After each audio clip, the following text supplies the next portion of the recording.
News Hub, born to fight for right. नमस्कार, news hub channel में आप सभी का स्वागत है। मैं नुज़त आज़मी। चलिए नजर डालते हैं आज की खबरों पे।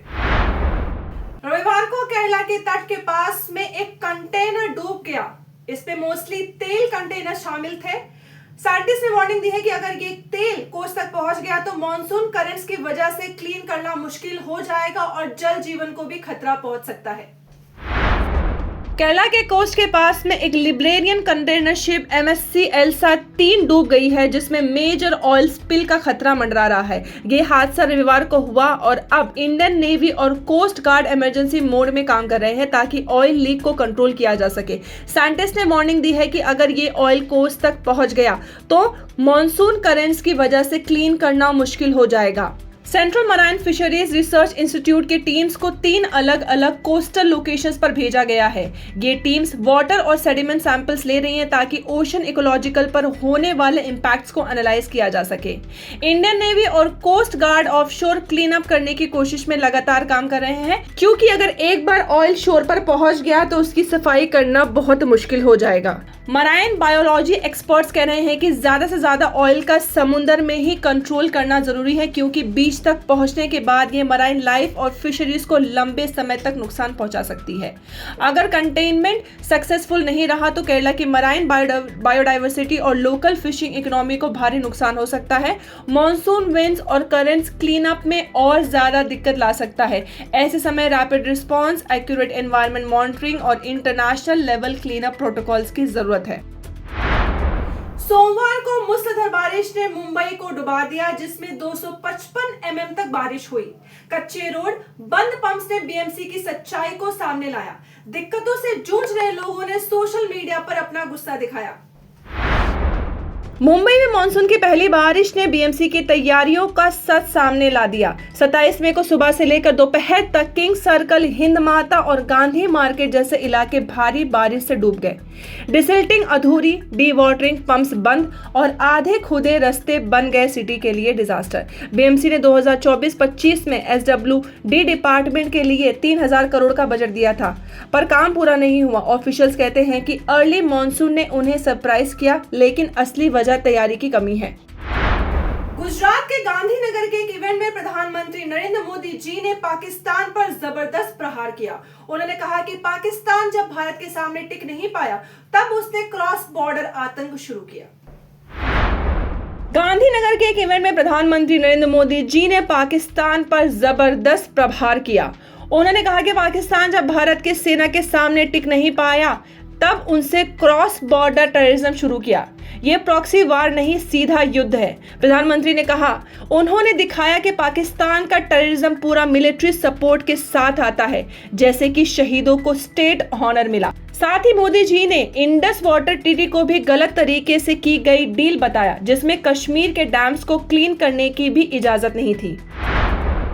सुप्रीम कोर्ट ने वक्फ एक्ट 1995 को लेकर सेंटर और स्टेट्स को नोटिस दिया है। आइए जानते हैं पूरी जानकारी।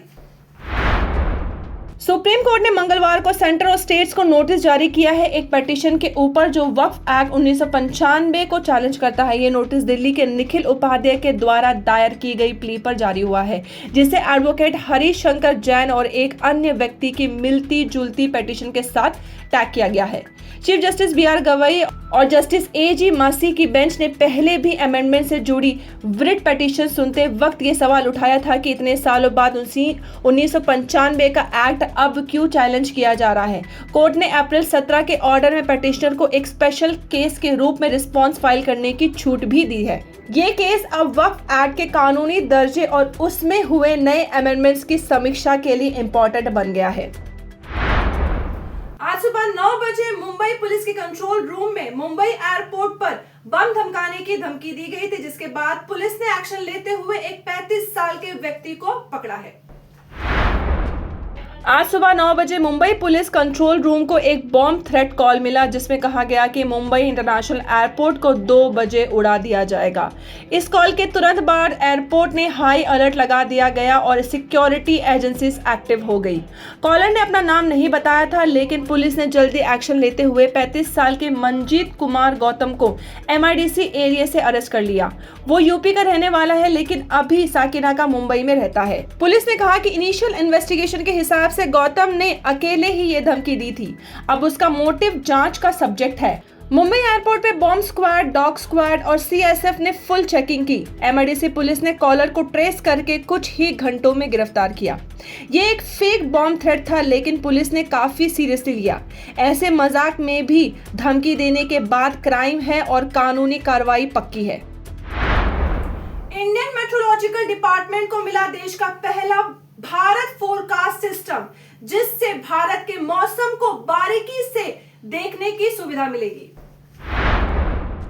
इंडियन मेट्रोलॉजिकल डिपार्टमेंट यानी कि IMD को आज ऑफिशियली हैंडओवर हुआ भारत फोरकास्ट सिस्टम BFS, जो 6 किलोमीटर इंटू 6 किलोमीटर रिजोल्यूशन के साथ देश का सबसे एडवांस वेदर फोरकास्ट मॉडल बन गया है।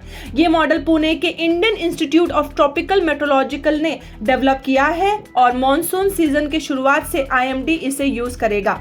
पहले जो वेदर मॉडल IMD यूज करता था, उसका रिजोल्यूशन 12 किलोमीटर इंटू 12 किलोमीटर था। इसका मतलब 144 स्क्वायर किलोमीटर एरिया को एक यूनिट मानकर फोरकास्ट किया जाता था, जिसमें छोटी जगह पर होने वाले वेदर इवेंट्स डिटेक्ट नहीं होते थे। BFS के आने से अब 36 स्क्वायर किलोमीटर का छोटा एरिया भी बारीकी से मॉनिटर होगा। ये सिस्टम स्पेशली एक्सट्रीम रेनफॉल और साइक्लोन जैसे सिवियर वेदर कंडीशंस को एक्यूरेटली प्रेडिक्ट करेगा। IITM ने इस BFS मॉडल को एक्सपेरिमेंटल मोड में 2022 से चलाया था। आगे इसकी रेजोल्यूशन 3 किलोमीटर और 1 किलोमीटर तक भी लाई जा सकती है। BFS एक डिटरमिनिस्टिक मॉडल है, जिसका मतलब है ये एक ही आउटपुट देता है। BFS भारत का पहला इंडिजियस वेदर मॉडल है, जो AI और सुपर कंप्यूटिंग का यूज करके लोकलाइज्ड वेदर अपडेट्स देने में हेल्प करेगा, स्पेशली मॉनसून के बाद। आज से BFS IMD के ऑपरेशन का हिस्सा बन गया है और उससे आपके एरिया का मौसम और एक्यूरेट होगा। मुंबई, केरला, कर्नाटका में सोमवार से भारी बारिश के बाद आज भी IMD ने रेड अलर्ट जारी किया है। मुंबई सिटी में सोमवार रात से भारी बारिश, साउथ मुंबई में 250 mm रेनफॉल सिर्फ 13 घंटों में। विक्रोली में ट्री गिरने से 26 साल के युवक की मौत हुई, एक और व्यक्ति घायल। IMD ने रेड अलर्ट जारी किया है और आगे भी हेवी रेनफॉल एक्सपेक्टेड है। वहीं कर्नाटका के कोस्टल डिस्ट्रिक्ट दक्षिणा कन्नड़, उडुपी, उत्तरा कन्नड़ में मार्च से लेके अब तक 284% ज्यादा रेनफॉल रिकॉर्ड हुई। IMD ने यहाँ भी अगले 5 दिन के लिए रेड अलर्ट जारी किया। वहीं तमिलनाडु के कई डिस्ट्रिक्ट में मॉडरेट रेन का फोरकास्ट दिया है। हिमाचल के शिमला, कुल्लू, मंदी, कांगड़ा, सोलन और सिरमौर में ऑरेंज अलर्ट, थंडरस्टॉर्म और हेल स्टॉर्म के चांसेस हैं। गोवा, कर्नाटका, महाराष्ट्र और केरला के बीचेस पर हाई वेव अलर्ट जारी किया है। बीच एक्टिविटीज टेम्पररी बंद की गई हैं। पाकिस्तान ने तेहरान में उठाया है भारत से कॉन्फ्लिक्ट का मुद्दा, जिस पे ईरान ने दिया है तोल मोल भरा जवाब।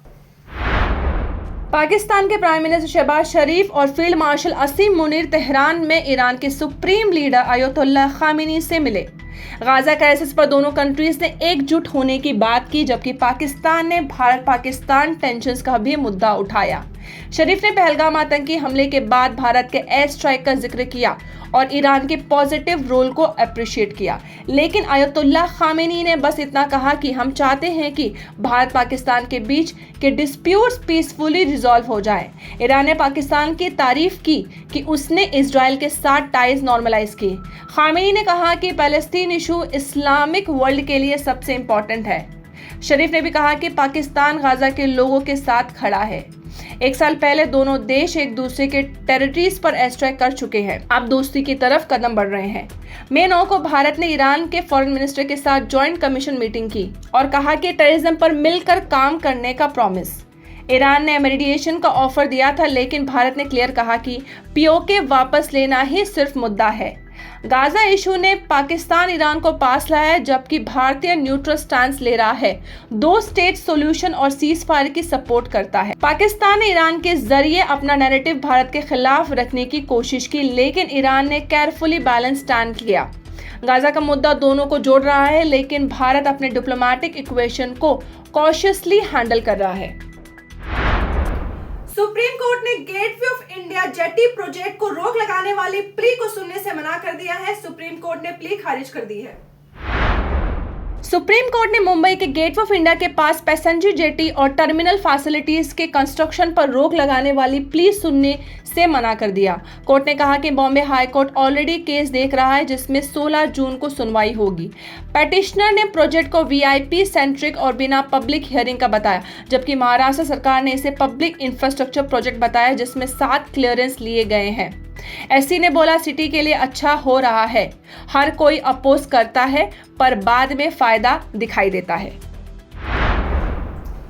कोरोना केसेस में बढ़ोतरी देखने को मिल रही है। एक हफ्ते में 250 से 1057 एक्टिव केसेस देखने को मिले। पूरे भारत भर में अब तक 11 मौत हो चुकी है। महाराष्ट्र में सबसे ज्यादा 5 मौत हुई है, जिसमें से 1 थाने में। भारत में अभी टोटल 157 एक्टिव कोरोना केसेस हैं। स्टेट्स के हिसाब से केसेस कुछ इस तरह से हैं। केरला में सबसे ज्यादा 430 एक्टिव केसेस हैं, वहीं महाराष्ट्र में 208, दिल्ली में 104, गुजरात में 83, कर्नाटका में कुल 80 केसेस है, लेकिन सिर्फ 83 बेंगलुरु में ही है। अब तक 11 लोग कोरोना से मर चुके हैं, जो महाराष्ट्र, राजस्थान, वेस्ट बंगाल, कर्नाटका और मध्य प्रदेश में है। इनमें से 9 लोगों की मौत पिछले 1 हफ्ते में हुई है। महाराष्ट्र में अब तक सबसे ज्यादा लोगों की मौत हुई है, जिनमें कुल 5 लोग हैं। हाल ही में थाने महाराष्ट्र की में एक औरत की कोरोना से मौत हुई। जयपुर में 2 लोगों की मौत हुई है। एक आदमी रेलवे स्टेशन पर मरा पाया गया, जिसका कोरोना पॉजिटिव मिला, और एक 26 साल का जवान जो टीबी का पेशेंट था। थाने में 21 साल के जवान की भी मौत हुई, जो हॉस्पिटल में इलाज कर रहा था। बेंगलुरु में 84 साल के बुजुर्ग की मल्टी ऑर्गन फेलियर से मौत हुई, कोरोना पॉजिटिव पाया गया। केरला में भी 2 कोरोना मौत हुई है। पिछले 1 हफ्ते में देश भर में 787 नए कोरोना केस आए हैं। आईसीएमआर के डायरेक्टर डॉक्टर राजीव बहल ने बताया कि भारत में अब तक 4 नए वेरिएंट्स मिले हैं, जिनमें से LF.7, XFG, JN.1, NB181। JN.1 variant Bharat में सबसे ज्यादा कॉमन है, जिसमें अधिकतम सैंपल्स मिल रहे हैं।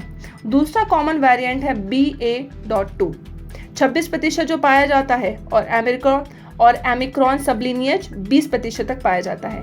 JN. वेरिएंट अगस्त 2023 में पहली बार मिला था, और दिसंबर 2023 में WHO ने इसे वेरिएंट ऑफ इंटरेस्ट डिक्लेयर किया था। इस वेरिएंट में 30 म्यूटेशंस हैं, जो इम्यूनिटी को कमजोर कर देते हैं। ये जल्दी फैलता है, लेकिन सिम्टम्स यूजुअली हल्का होता है। कुछ लोगों को लॉन्ग कोविड भी हो सकता है, जिसमें सिम्टम्स लंबी देर तक बने रहते हैं। NB181 वेरिएंट में कुछ म्यूटेशंस हैं, जो इसे और तेजी से फैलने और इम्यूनिटी से बचने में मदद करते हैं। WHO ने इन वेरिएंट्स को अभी मेजर थ्रेट नहीं माना है, पर सर्विलेंस चल रही है। केसेस बढ़ रहे हैं, लेकिन एक्सपर्ट्स कहते हैं कि डरने की जरूरत नहीं है, बस सावधान रहें। देश भर में सैंपल्स के जीनोम सीक्वेंस चल रहे हैं, ताकि नए वेरिएंट्स का पता लगाया जा सके। एशिया के अन्य देश जैसे सिंगापुर, चाइना, थाईलैंड और हांगकांग में भी कोरोना केसेस बढ़ रहे हैं। कर्नाटका के BIMS हॉस्पिटल ने 10 बेड कोविड वार्ड बनाया है, ताकि पेशेंट्स को बेटर केयर दी जा सके। टेस्टिंग, ट्रैकिंग और मॉनिटरिंग जारी है, ताकि सिचुएशन कंट्रोल में रहे। कोरोना के केसेस और डेथ थोड़े बढ़े हैं। महाराष्ट्र में सबसे ज्यादा मौत हुई है। 4 नए वेरिएंट्स मिले हैं, जिसमें JN.1 सबसे ज्यादा है। ये जल्दी फैलता है, पर ज्यादा सीरियस नहीं। एक्सपर्ट सावधान बरतने की सलाह दे रहे हैं, लेकिन डरने की जरूरत नहीं है। वैक्सीनेशन और मॉनिटरिंग जारी है। न्यूज़ अब चैनल में आज के लिए बस इतना ही। फिर मिलेंगे नए समाचार के साथ। मैं नुज़त आज़मी। लाइक करें, शेयर करें, सब्सक्राइब करें और अपनी राय कमेंट सेक्शन में देना ना भूलें। धन्यवाद। News Hub, born to fight for right.